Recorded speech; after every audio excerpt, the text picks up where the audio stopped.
À volta da Tua Palavra. Pai Santo, fala connosco nesta manhã, usa o pastor Conrado, que o Teu Espírito Santo, Senhor Deus, possa contender com o nosso coração e nos possa moldar à imagem do Senhor Jesus Cristo. Pai, entregamos tudo nas Tuas mãos para a Tua glória, no nome de Jesus. Amém. Amém. Pastor Mário, muito obrigado. É um prazer partilhar isto connosco mais uma vez. Obrigado.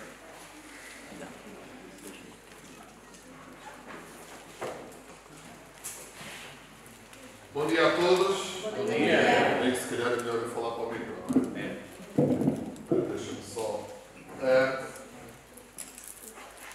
Se é um privilégio para vocês, eu não sei. Para mim começa a ficar assustado. Não é? Mas realmente, para mim é sempre uma alegria e estar com vocês e poder partilhar acerca da Palavra de Deus. E principalmente não é apenas o partilhar, tem a ver exatamente com a razão pela qual nós o fazemos. E uma das coisas que tem sido interessante, das vezes que eu tenho estado aqui convosco, tem sido, eu agora fiquei preocupado a ouvir de manhã, não é? Eu acho que eu fiquei mais preocupado com aquele momento, embora eu tenha dito a glória. Não é? Eu disse foi só para o acompanhar, porque se todos foram arrebatados, o pastor ficou, eu também fiquei. Eu disse ao glória que não estaria sozinho, não é? Fomos chamados para ficar aqui a cuidar do resto. Mas a verdade é que, de alguma forma, é interessante porque quando nós temos algo em mente, um propósito, um foco, nós vamos caminhar. E uma das coisas que eu tenho visto isto convosco tem sido a alegria. Eu lembro o ano passado, ainda há pouco estavam a decorrer os jogos, não é? A alegria com que de repente, eu acho sempre isto muito interessante, não é? A alegria com que de repente quando se diz assim, quem é que quer vir participar dos jogos, eu vejo mãos levantadas, parece quando a gente convida para orar, não é? Mãos levantadas, eu quero, nada disso. Mas jogos nós estamos para aí virados. E isto é sinal de que nós estamos bem enquanto participantes. Foi-me dado o tema para hoje, no sentido de falar acerca de termos foco, não é? Ao longo deste tempo vocês foram falando acerca de sermos luz num mundo em trevas, não é? E obviamente é sempre assustador quando ficamos para o fim, não é? E de repente agora com o peso que foi dado, ainda é mais assustador. Mas realmente nós precisamos de entender que nós não somos apenas meramente uma lâmpada. Tu até podes ter um bom casquilho. Eu estou-me lembrando das lâmpadas antigas. Não é? Um bom casquilho. Não é? Até podes ter uma boa iluminação. Mas o nosso foco é viver essa luz. E para tal, eu quero falar-vos sobre isto. Para tal, não importa o tipo de lâmpada que és, importa a fonte onde estás. Nós precisamos de perceber o propósito da lâmpada não é ser lâmpada.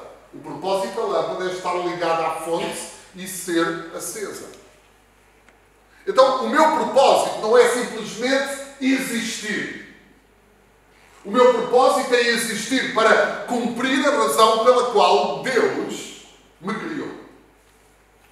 Nós fomos criados para adorar este Deus, para mostrar ao mundo que não há outra forma que não vivermos debaixo dele, ligados a ele. Ontem quando estava... Ontem fui pregar a uma das igrejas onde nós estamos envolvidos de forma interina, a igreja de Rio Maior. Então eu estava de manhã a falar lá e nós tínhamos... Ontem fiquei surpreendido e grato a Deus.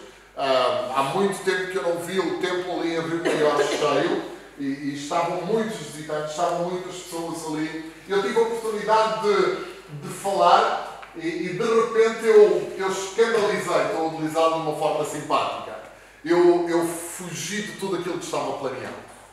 Eu cheguei à frente, nós tínhamos uma estrutura, o líder do louvor estava lá todo contente, era um momento para o pastor pregar, mas eu dei a volta. Eu falei com ele e disse, olha, vamos celebrar a ceia. Ele já.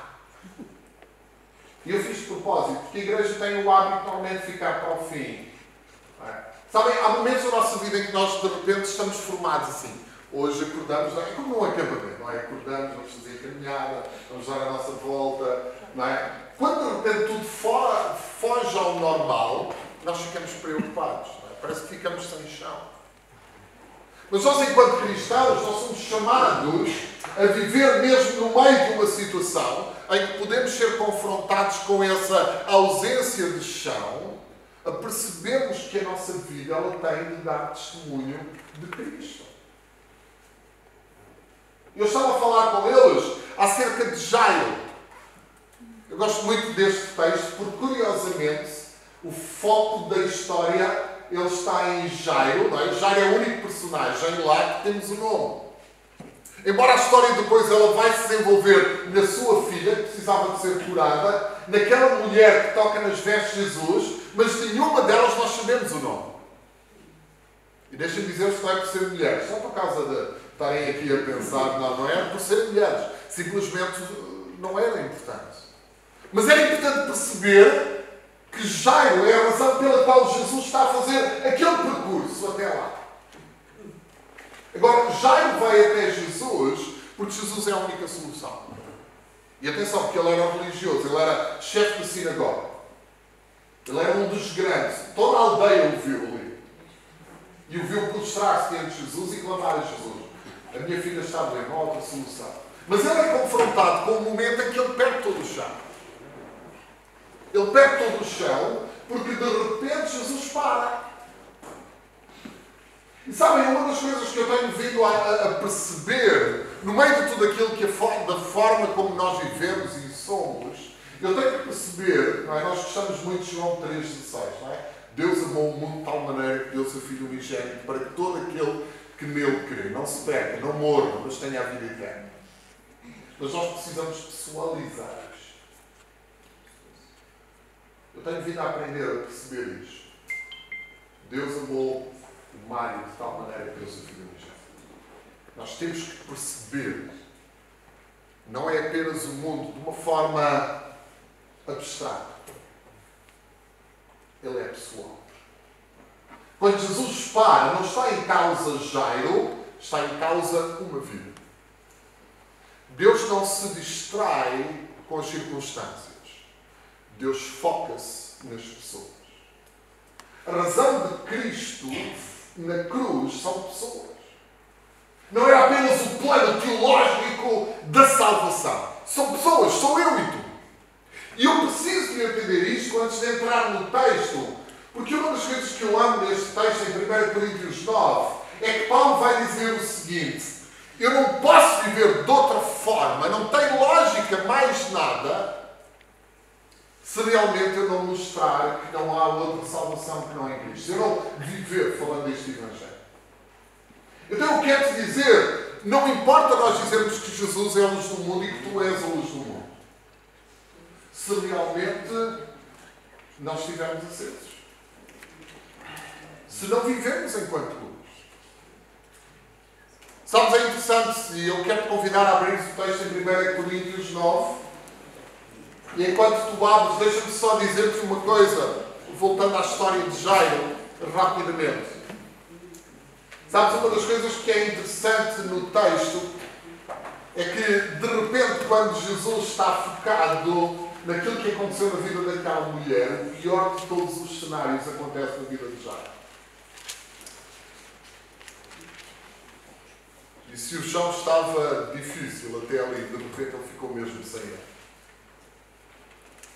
Quando a sua mente provavelmente estava, porque é que Jesus demora tanto tempo? Aliás, Jesus está naquele percurso por causa de Jairo e da sua filha. Ele vai por causa dela, mas ele para por algo mais. E por mais que possa, e muitas vezes acontece isto connosco, nós estamos tão distraídos com outras realidades, com as circunstâncias à nossa volta, com as lutas e as batalhas, quando Deus quer que tu, no meio dessas lutas e as batalhas, tu sejas luz. E nós precisamos de entender isto, porque às vezes nós estamos focados na nossa necessidade, naquilo que eu desejo. E Jairo estava ali e de repente cai tudo. Homens chegam da sua casa e dizem: olha, para de incomodar o mestre, não vale a pena. A tua filha morreu. E sabem, há momentos que o fácil é isso, é nós desistirmos. O fácil é nós acharmos que realmente já não vale a pena. Isso torna-se o mais fácil. O mais fácil é dizer, olha, Deus é bom, mas eu não vivo essa certeza. Eu desisto fácil. Perante as circunstâncias, as dificuldades, eu fico ao meio do caminho. Aqui há uns tempos estava a falar com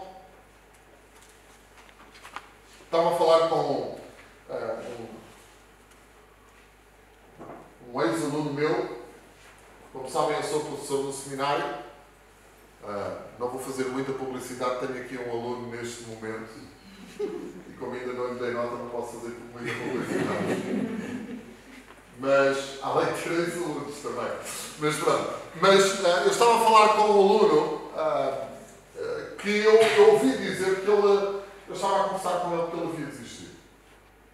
Ele estava a passar um momento da sua vida que ele estava a acompanhar um colega do ministério, as coisas não correram bem e ele desistiu. E eu veio aos meus ouvidos isso. Eu liguei para ele. Eu perguntei-lhe, olha, porquê que não disseste nada? Porquê que não conversámos? Porquê que... eu tive vergonha de dizer que eu estava a desistir. Sabem, uma das coisas que é delicioso, quando eu olho para o texto bíblico, Jesus ouviu, não é? Eu já pensava que Jesus estava distraído, mas Jesus ouviu, virou-se para ele e disse, não temas, querido Salmeiro. Sabes, é interessante, Jesus não diz a Jairo o que vai fazer, apenas diz, olha, continua a confiar. A mesma confiança que te levou a mim, é a mesma confiança que te deve levar até ao fim. Tu não sabes o que é que eu vou fazer. Tu não sabes que eu tenho poder para ressuscitar. Tu não sabes, mas vais ver eu fazer isso. Aquilo que eu quero é apenas que tu saibas que eu estou aqui. E a razão que te levou a mim é a razão que te deve levar até ao fim. Estavam a falar com esses jovens sobre isso. Sabem, nós precisamos de entender que aquele Senhor que nos chamou, nos capacitou, nos escolheu, nos amou na cruz, é o mesmo que vai ser connosco até ao fim. Nós precisamos de perceber isso. Em 1 Coríntios, eu quero ler a partir do versículo 16, Paulo diz o seguinte, 9 a partir do 16. 1 Coríntios 9, a partir do versículo 16.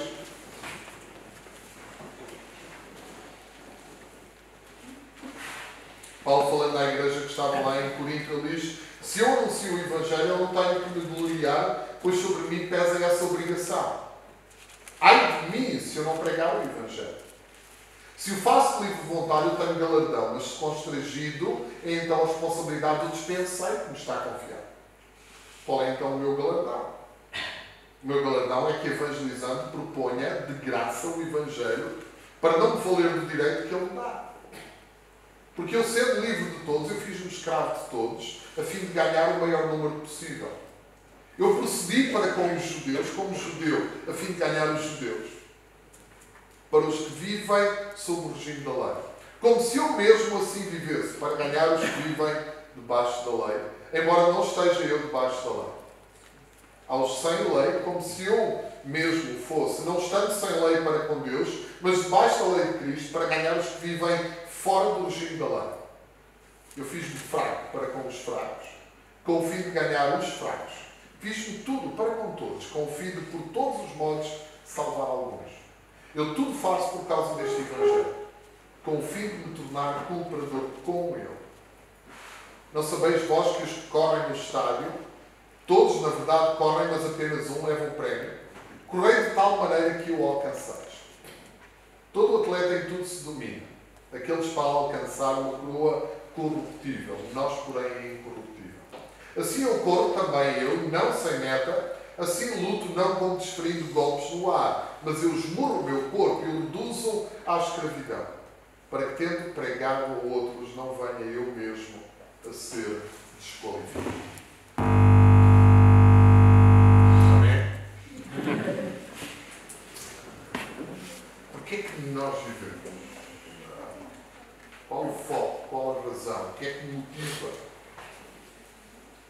Sabem, é interessante, eu lembro quando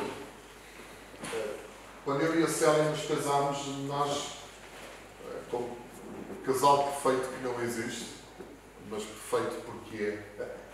Mas, obviamente, lutámos com uma dificuldade. Eu gosto quando a luz começa a entrar.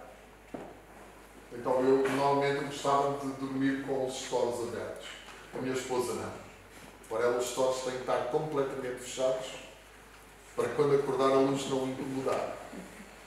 Então, andámos ali a ver como é que a gente fazia. Então, lá definimos como bom casal, então um terço. Eu, como sou sempre o mais amável, então eu estou a brincar. Eu não posso estragar o meu casamento hoje. Então, eu lá, um terço. Mas sabem porquê? Porque é fácil. Basta um terço, é suficiente para aquela claridade entrar, mesmo por aquelas frechas. Sabem, o que é fantástico na luz? Ela não precisa de ser um alto brilho para fazer a diferença na escuridão. Mas ela precisa estar acesa. Ela precisa entrar. Então nós precisamos de entender que nós precisamos de fazer essa diferença. Agora, o resultado disso, e perdoem-me de novo voltar às lâmpadas antigas, vai depender da forma como nós estamos enroscados na forma. Vai depender da forma como nós estamos enroscados na sua palavra. Vivemos da dependência deste Deus e da sua palavra. Então nós precisamos disto. Sabem, Paulo, se nós olhássemos para o capítulo 8 e 9, ele está a falar, aliás, acerca da forma como a liberdade da graça o leva a lidar com tudo. Paulo, no capítulo anterior, ele estava a falar acerca do problema da carne que era sacrificada aos ídolos. Aliás, não é? Pedro, aqui há uns tempos nós falámos isso numa da nossa classe de hermenêutica. Estávamos a falar acerca disto. Não é? E olhámos para este texto. O problema não era a carne em si, a carne não era idólatra, mas a verdade é que havia pessoas que de repente elas ficavam incomodadas por se comer a carne que era sacrificada aos ídolos, que era a carne mais barata. Era a mais acessível no mercado quando ia. E então Paulo diz, olha, não há problema em tu comeres. Agora, se ao comeres essa carne, tu estás a escandalizar aquele que está ao pé de ti, evita. Ou seja, Paulo está a dizer, olha, a liberdade com que eu faço tem a ver com a razão que eu quero mostrar essa graça àquele que está à minha volta. Então, se aquilo que eu faço, embora eu tenha a liberdade para comer, se eu tenho essa liberdade, não significa que eu a tenho de usar. Eu vou usá-la quando na realidade eu estiver. Aconteceu algo semelhante aqui há uns tempos. Eu estive numas mini férias com a minha esposa e eu fiz um post brincando com aquele post. Bem, o bom português sabe o que é. Não é? O bom português sabe o que é uma loira. E não estou a falar da mulher, estou a falar de cerveja, não é? Então o bom português sabe, normalmente nós chamamos, eu fiz um post de brincadeira, eu estava com a minha esposa, estávamos a jantar e eu tirei uma foto àquela caneca de cerveja, estava a dizer nada como uma boa loira para acompanhar uma bela morena. Foi uma brincadeira que eu fiz. E de repente houve alguém que olhou para aquilo, fez um like, não é? E de repente escreveu uma mensagem para mim: pastor, eu quero pedir perdão por eu ter posto um like porque eu não concordo com o álcool. Então eu quero pedir perdão porque afinal eu pus o like, mas eu não gosto disto. Bem, eu respondi, mas por mim está perdoado, eu gosto, eu não... Mas a questão é, eu depois, não, tranquilo, eu sei. Outro dia eu fui, nós temos o trabalho com a comunidade indiana. Outro dia eu fui comer com eles. E obviamente eu não bebo álcool à frente deles. Porque eu sei que para eles é complicado. Mas por outro lado, de repente, eles até olharam para mim e para a minha esposa e disseram: olha, nós queremos fazer uma coisa com vocês. E aí fizeram eles uma coisa que eu não estava preparado. Olha, nós queremos lavar-vos os pés. Eu não sei como é que é com vocês. Eu, enquanto homem, tive aqueles décimos de segundo a pensar que meias é que eu tinha. Nós homens temos aquela meia que tem um dedo a mais. Não tem dedo a mais, mas gosta de ter aquele buraco às vezes e nós não ligamos muito para isso. Não é? Felizmente que as nossas esposas, elas ligam e normalmente essas meias desaparecem. Não é? Eu sou grato, mas eu lembrei que não, as meias estavam boas, mas epá, eu olhei para a minha esposa e eu disse, olha, vamos a isso. E ela, vamos, ok, não era muito bom, mas nós lidamos com contextos diferentes. Agora, Paulo dizia uma coisa, aquilo que é importante é no meio dessa liberdade, aquilo que eu faço para mostrar o Evangelho. O que é que tu mostras? Mostras apenas a liberdade que tens ou mostras a liberdade que te leva a viver esse Evangelho? Por isso, em primeiro lugar, deixa-me dizer que é importante eu saber quem eu sou. Paulo, no início do capítulo 9, ele diz, olha, eu sei quem sou, porque eu sou apóstolo, e eu sou apóstolo porque eu vi Cristo, eu fui confrontado com a sua presença, e eu mostrei-vos por sinais e por palavra que este Evangelho é aquele que funciona. Eu preciso de entender verdadeiramente quem eu sou. Se tu és salvo, se tu realmente tens um relacionamento com Cristo, ele tem que ser visível. Ele tem que ser visível na tua vida. Eu não posso simplesmente mostrar à pessoa, eu tenho um cartão de batismo ou um certificado de membro de igreja. Não, a pessoa tem de ver que tu realmente és cristão nas tuas escolhas, da forma como vives. Sabe, é interessante nós vemos isso lá em Isaac. Há um momento da vida de Isaac que nós, quando ele estava diante de Abimeleque, e sabe, ele havia falhado grandemente. Filho de peixe sabe nadar, ele comete o mesmo erro de seu pai. Tal como sua mãe, que era muita gira e que levou ao pai a dizer é melhor dizer que ela é minha irmã. Eu não sei qual é a ideia deste pessoal. Ela é muito gira e eu prefiro dar um ao outro do que ficar com ela. Está doido! Eu não preciso desta gente. Longe disso, não. Ela é linda, eu quero ficar com ela. Mas pronto, eles queriam sobreviver, tal, tinham medo de morrer por causa da beleza dela. E ele faz a mesma coisa com a sua esposa. Isso cria problemas com Abimeleque. A Bíblia nos diz que Abimeleque viu brincar, eu gosto da expressão brincar, ela é um pouco mais sensual do que apenas andar a brincar às escondidas. E ele de repente disse, eles não são irmãos. Ele é marido e mulher. E Abimeleque expulsa Isaac pelo seu mau testemunho. Mas sabe, é interessante, quando nós olhamos mais para a frente do texto, a Bíblia nos diz que Isaac, cada poço que ele abria, e que muitas vezes lhe era roubado, ele procurava sempre de novo abrir. E em cada lugar onde ele estava, ele edificava um altar ao Senhor.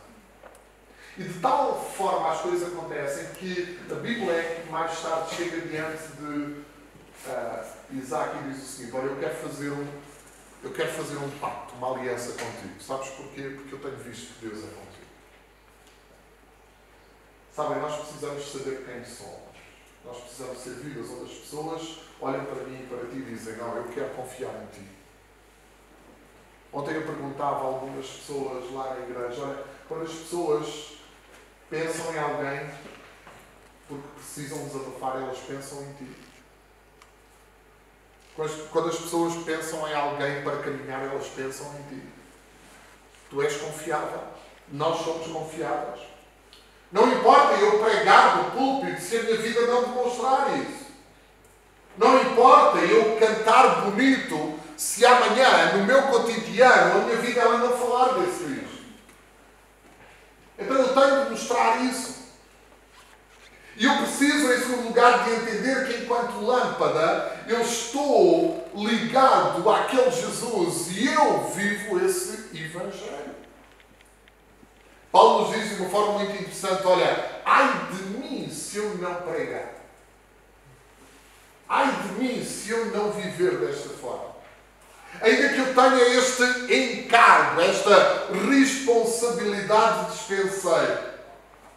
Sabem, o despenseiro era um escravo romano que não recebia qualquer salário pelo seu trabalho. Ou seja, Paulo está a dizer, eu não faço por causa do salário, eu faço exatamente porque não há outra forma de salvação. E sabem, nós temos que perceber isso. A razão não tem a ver o interessante que possam pensar de ti. A razão é, não há outra forma de salvação. Outro dia eu estava a conversar com algumas pessoas e nós vivemos hoje em dia uma crise de habitação. Não é? Eu não sei como é que, mais ou menos eu vou sabendo como é que é lá, na região de Lisboa, mas aqui a coisa não está necessariamente melhor. Eu vou conhecendo algumas famílias que desejam vir aqui para a Marinha Grande e o pessoal aqui da Marinha, não sei porque tem mania que é Lisboa, então começaram a inflacionar os preços do arrendamento. É verdade que Marinha Grande não fica muito longe de Lisboa, o que é bom para mim, porque, portanto, no próximo semestre estarei a dar aulas no seminário, então é mais fácil para mim viajar. Estou mais perto de quando estava em Tondela, mas ainda assim o pessoal aqui tem inflacionado muito os preços. Mas eu estava a falar com essas pessoas que isso não vai acontecer na Nova Jerusalém. Também é interessante, o Apocalipse diz-nos que nós temos uma área de 2.200 km habitada. Isto são as contas matemáticas quando nós olhamos para aquilo que vai ser a Nova Jerusalém em comprimento, largura e altura. Há muita área que se fala. E Jesus disse o seguinte: olha, eu voltarei para vos levar. Então, eu não preciso de estar preocupado se há lugar para eles. Há lugar para eles. Eu tenho que estar preocupado em mostrar que a única forma deles entrarem pelos portões da Nova Jerusalém é exatamente sendo salvos. E para isso acontecer, eu e tu somos chamados a viver e a mostrar esse Evangelho. Por melhor que uma casa seja a nível de iluminação, tu só o entendes durante o dia, não o entendes durante a noite. A não ser quando sentes as luzes. A nossa vida, ela não é para ser vivida de forma eclesiológica. Enquanto igreja, onde quer que nós estejamos, nós temos de mostrar Jesus àqueles que precisam de Jesus. Então, por isso, Paulo vai chegar a um ponto que ele vai dizer: olha, nós precisamos de estar envolvidos e eu o faço de livre vontade, porque não há outra razão. Não há outra forma de salvação que não este Evangelho. Por isso eu tenho que trabalhar a minha vida para chegar lá. Ele vai chegar a um ponto que ele vai dizer: olha, eu tenho que adaptar à necessidade de iluminar. Aqui há uns tempos nós fizemos obras no salão social que temos atrás do templo. E nós tínhamos uma determinada iluminação e tivemos que alterar a iluminação. E quando estávamos a alterar a iluminação, visto que o teto falso que colocámos era uma tela, nós tínhamos primariamente pensado em, creio que, 4 focos grandes de luz. De repente nós percebemos: não pode ser, porque ficam muito pesados. Agora a gente quer aquele tipo de iluminação. Então, se não podem ser 4 grandes focos de luz, podem ser 8 pequenos focos de luz, mas que vão dar exatamente a iluminação suficiente. O que é que eu quero dizer com isto? Não tem a ver com a questão do número de lâmpadas, mas com a luz necessária a fazer a diferença. Sabem, tu podes ser uma igreja grande ou pequena, o que importa é que a luz ela mostre. Tu tens é que mostrar quem é Jesus. Não tem a ver com o tamanho do foco. Pode ser um grande farol ou uma simples luz de telemóvel. Aliás, é interessante o Salmo 119, não é? A lâmpada para os pés é a tua palavra. E sabem, a palavra lâmpada ali, normalmente nós gostamos da nossa mente, a nossa mente moderna. Não é? A lâmpada que nós temos ali é uma velha lamparina a óleo. Eu lembro quando eu vinha visitar a minha avó aqui na Marinha Grande, eu era bem pequeno, eu lembro quando faltava a luz lá em casa, e era muito normal isso acontecer. Minha avó tinha sempre aquela velha lamparina a azeite, e de repente lá vinha ela com aquilo, eu achava um piadão aquilo, né? Ela punha depois punha o vidro por cima, então lá ela acendia aquilo, né? Tinha o óleo por baixo e lá acendia. Aquilo não iluminava nada, senão onde estavas. Mas era o suficiente. Sabem, uma das coisas que eu tenho vindo a perceber é exatamente isso. O nosso brilho não tem que ser distante, ele tem que ser efetivo. E deixa-me dizer-te uma coisa. Ele é mais efetivo quando ele é mais próximo. É verdade, nós passamos por isso na altura da pandemia. De repente as igrejas fecharam e nós descobrimos o que Paulo está a dizer. O que Paulo está a dizer é que ele fazia de tudo para que nenhum obstáculo pudesse prejudicar e mostrar o Evangelho. Se era necessário ele permitir que os pés fossem lavados, ele fazia-o. Se era necessário chegar perto e deixar de consumir carne sacrificada aos ídolos ou deixar de beber álcool para que tal acontecesse, ele fazia isso que ele está a dizer. Então Paulo está a falar em alterar a mensagem. Paulo está a dizer que aquilo que ele não faz é engessar os métodos. Ou seja, prender-se àquele método. Aquilo que eu preciso fazer é chegar. Qual é a melhor forma de chegar àquela pessoa? Qual é a melhor forma que ela entenda o Evangelho? Qual é a melhor forma de identificar-me com ele? Qual é a melhor forma? Como é que ele entende? Como é que ele vai perceber? Sabe, nós vemos isso no próprio apóstolo Paulo, e é bem interessante, ele nunca alterou o Evangelho, mas ele soube como transmitir. Quando nós vemos, quando ele falava, não é? Nós vemos isso, quando ele falava diante dos judeus, muitas vezes o que é que ele pegava? Ele pegava naquilo que era em comum. O que é que era em comum? Os patriarcas. Agora, quando ele falava com os gentios, como vemos lá em Atos 17, o que é que ele pega? Ele pega naquilo que de repente ele vê que pode ser em comum. Ora bem, eles tinham um Deus desconhecido em forma de ídolo. Deixem-me falar-vos acerca deste Deus desconhecido que vocês não fazem a mínima ideia nem na forma como desenharam o que ele é. Então, qual é a forma? Daquela pessoa que tu conheces, qual é a melhor forma de chegar a ela? Qual é a melhor forma de mostrar Jesus? Nós precisamos de ter uma sensibilidade cultural sobre o caminho para a evangelização. Sabem, esta semana eu estava a comentar ainda há pouco com o Bruno. Esta semana eu tenho tido encontros com um grupo de jovens e que estamos a falar à mesa sobre ministério. Tempos de conversa.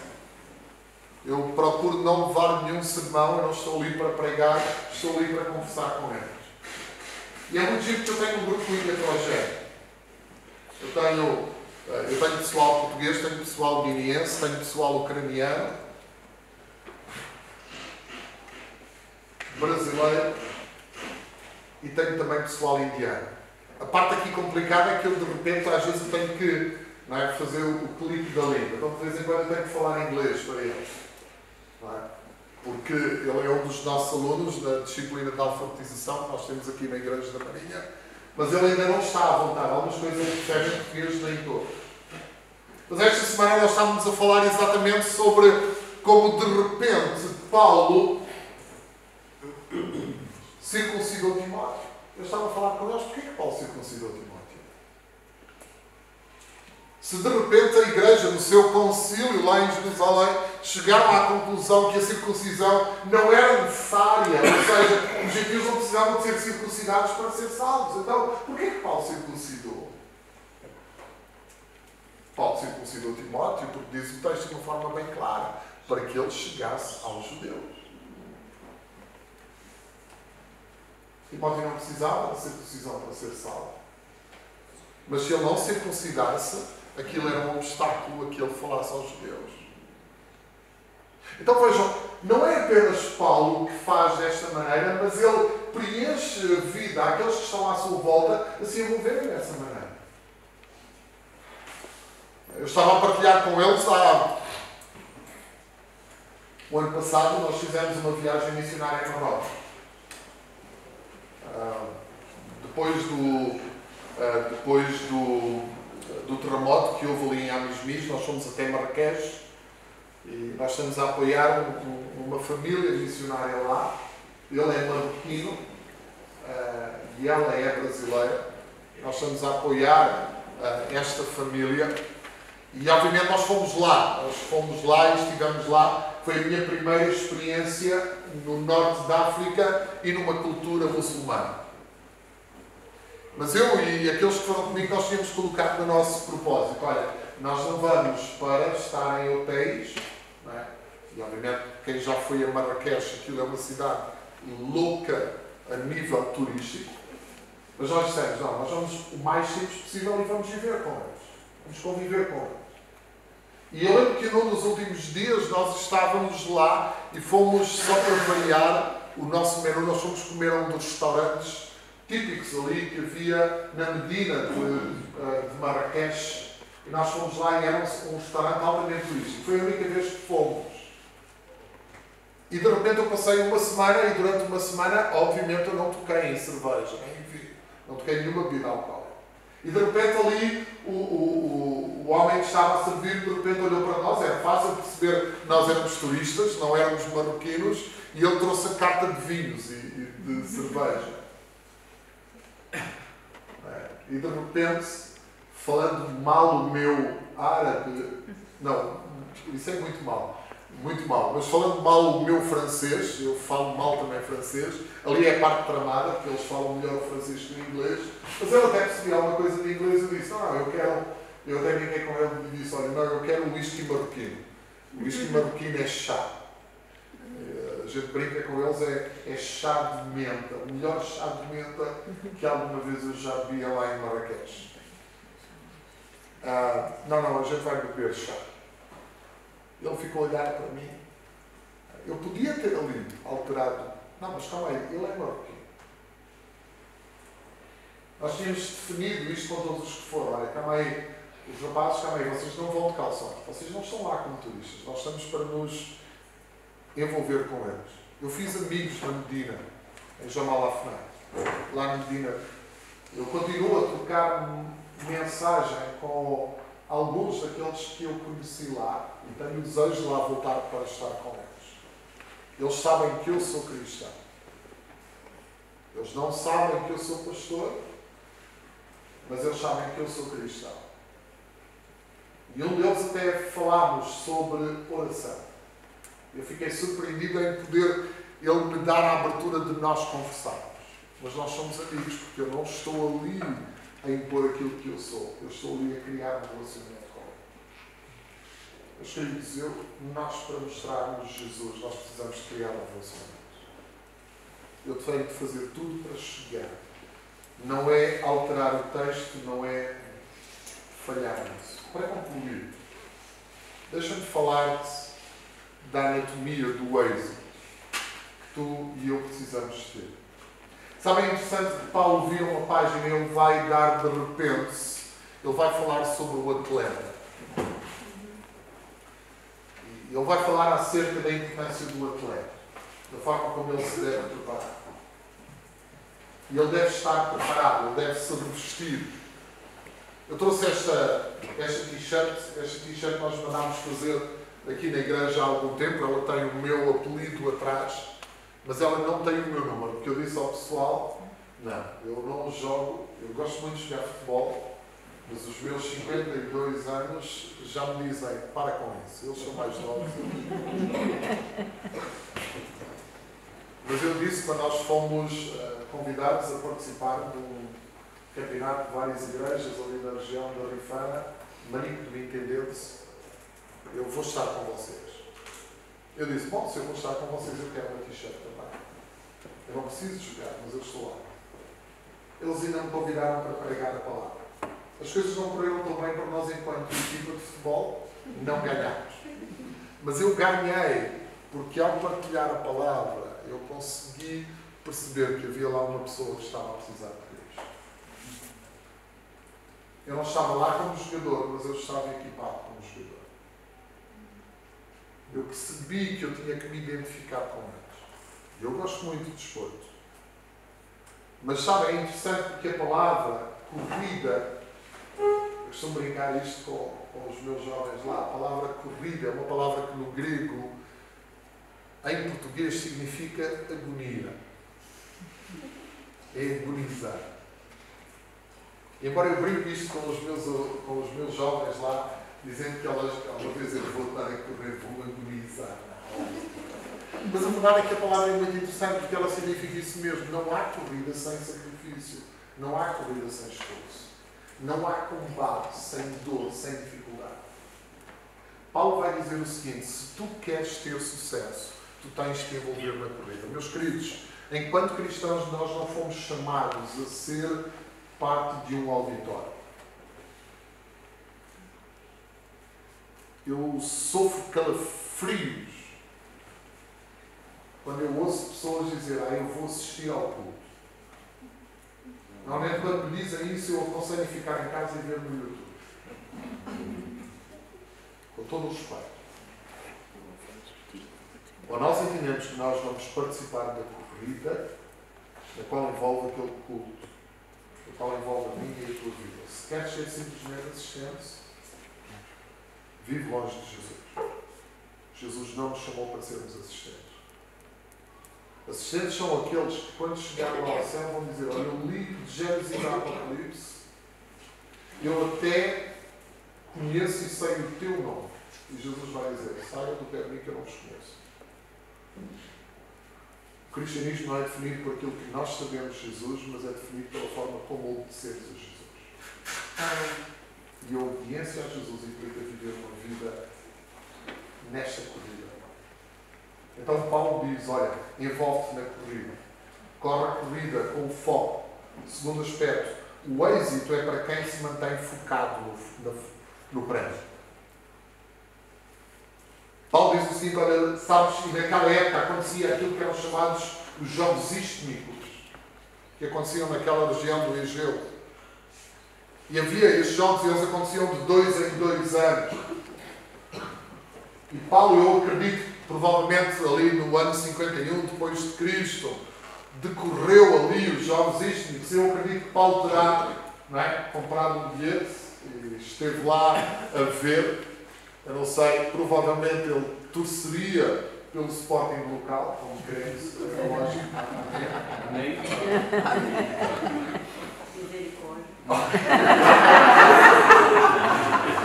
E então, ali estava Paulo e ele sabia como é que era. E Paulo vai dizer o seguinte: sabem, eles estão a correr para ganhar uma coroa que ela é corruptível, ou seja, a coroa que eles ganham, normalmente ela era feita de ramos de pinheiro. Meu amigo, daqui a algum tempo aquilo já murchou, já morreu, já não vem. Agora, nós corremos para uma coroa que é incorruptível. Ela é eterna. Então, corre com este foco.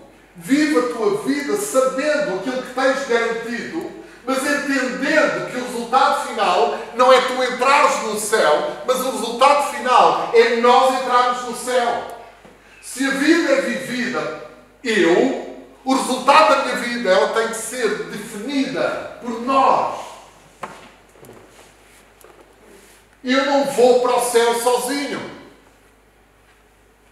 Eu não vou para viver lá, afastado de tudo e de todos.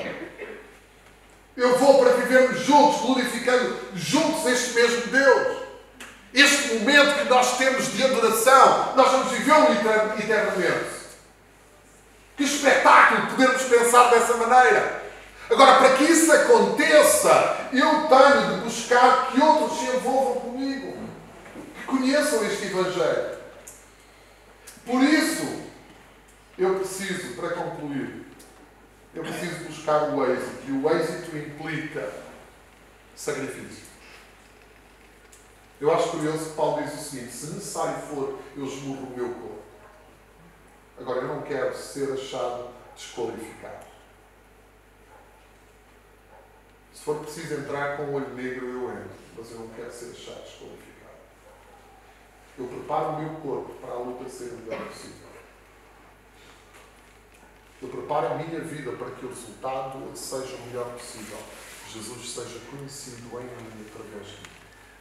Será que tu vives assim? Será que cada vez que acordas, tu buscas que a tua vida naquele dia, ela seja um marco na vida daqueles que estão à tua volta, sejam teus colegas, sejam teus amigos, vizinhos? Será que tu pedes para que o Senhor prepare, para que a tua vida ela seja um exemplo? Será que tu oras buscando isso, ou até só oras já tarde demais porque estás com pressa e já te atrasaste? Sabem, nós precisamos de ter em mente qual é a prioridade, o que é que eu quero que seja visível. Eu não quero ficar desqualificado, mas eu quero que na realidade seja visível Cristo em mim. Deixa-me concluir lembrando o seguinte. O melhor momento na vida de Jacó aconteceu depois de um encontro com Deus, em que ele ficou a cochear para o resto da vida. Depois de ele ter lutado com o Senhor, ele ficou a cochear para o resto da vida. Agora imagina um homem que até ali as coisas eram feitas segundo ele. Segundo a sua vontade, de repente ele fica a cochear. E olhem o primeiro momento que ele tem depois de cochear. Ele tem um encontro com o seu irmão. E a Bíblia diz o seguinte: 7 vezes aquele homem que nunca se ajoelhou diante de ninguém, naquele dia, 7 vezes com dor, porque se ele estava a cochear, se ele tinha sido ferido, era com dor que ele se prostrava. Ele se prostrou antes de se encontrar com o seu irmão. Sabem, é importante eu perceber aquilo que a minha vida precisa de ser trabalhado, e se necessário for, ainda que a cochear, se eu preciso de perder alguma coisa para que o Evangelho seja visível em mim, eu devo deixar que Deus o faça. A razão não é eu chegar bem ao céu. A razão é eu não ser desqualificado. A razão é, ainda que cochear, a minha vida mostre Jesus. Ainda que às vezes não sendo fácil, ela mostra Jesus. E nós precisamos disso. Há momentos assim. Sábado, estava a falar com uma das nossas professoras de ensino de português. E ela estava a dizer: pastor, hoje estive quase